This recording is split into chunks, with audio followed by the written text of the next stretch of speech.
दिनै जमदुवार दखरा दुलाराय बर' फरायसा आफादा ब्रैथि बिथांमोननिया थान्दै जख'न्थाइ जादों आरो बे हाबाफारिजों जों दुलाराय बर' फरायसा आफाद हिसाबै जमदुवार दखरानि सिङाव आरो लोगोसेयै दुलाराय बर' फरायसा आफादा गोबां लाखानाय मावथांखिफोर दङ। दा बेखौ थान्दैयाव सावरायनानै गामिनि गोरों गोरा सुबुंफोरजों सावरायनानै आरो दिनै बे गेवलां मेलनि गेजेरजों जों बेखौनो फोरमायनो लुबैयो जे दुलाराय बर' फरायसा आफादा जिफोर खामानिखौ दिनैहाय हारि जौगानांगौनि थाखाय राव थुनलाइ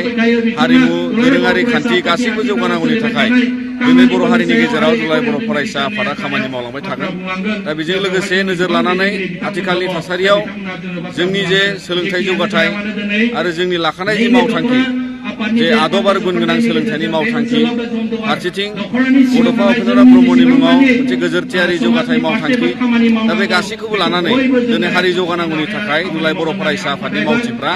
फिन बेबादि दिनैनि थान्दै जख'न्थाइनि गेजेरजों जोङो गावजों गाव सांग्रां खालायनानै गावजों गाव ओनसोलनि जेंनाखौ लानानै ओनसोलनि समस्याखौ लानानै बावहाय सावरायनानै जों लाइमोन हान्जा हिसाबै बा जों दुलाराय बर' फरायसा आफाद हिसाबै बोरै मावलांनांगौ माबोरै राहा लानांगौ बिनि फारसे दिनै राहा लानायनि थाखाय जों बेयाव दखरानि सिङाव बेबायदि मोनसे राहा लानायनि बेबायदि थान्दै जख'न्थाइ जाबाय आरो बेजों लोगोसे गासैबो समाजनि बेन्दोङाव माखासे जेंनाफोरखौहाय जों माबोरै एरायनो हागोन माबोरै होबथानो हागोन जेरै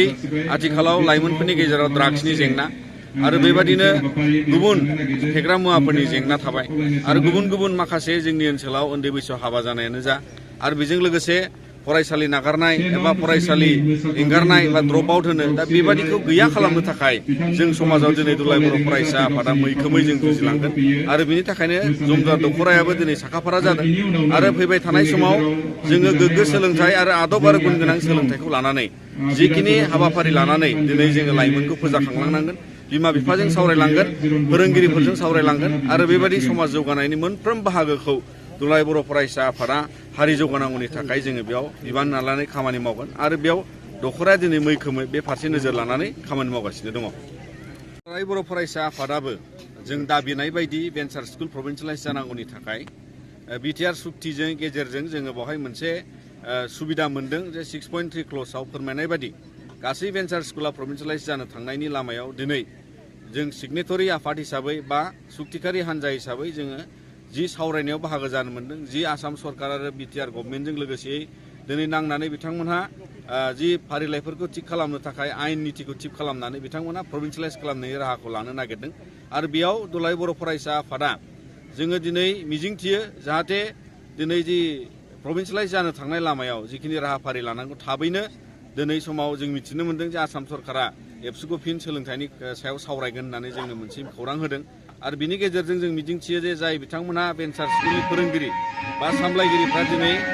सोमावसारनायाव ओंखारनो गोनां जादों आरो दुलाराय बर' फरायसा आफादाबो जोङो सानसे जुदि बे समाधान जायाबा निस्सय जोङो सुक्तिकारि हान्जाब्लाबो जों बेबायदि फारसे सोमावसारनायावबो जों बारसोमनांनो हागौ दा बिनि थाखाय जोङो सरकारखौ प्रेसाराव दोनबाय थागोन आरो बेखौ जानांगौनि थाखाय जों नारसिनबाय थागोन आरो दुलाराय बर' फरायसा आफादा बिनिफ्राय जों बिन्दोसेबो दोरोदनाय नङा जे बे दफाया थाबैनो मावफुंजानांगौ आरो बे मावफुंजागोनखौ जों आसा खालामो।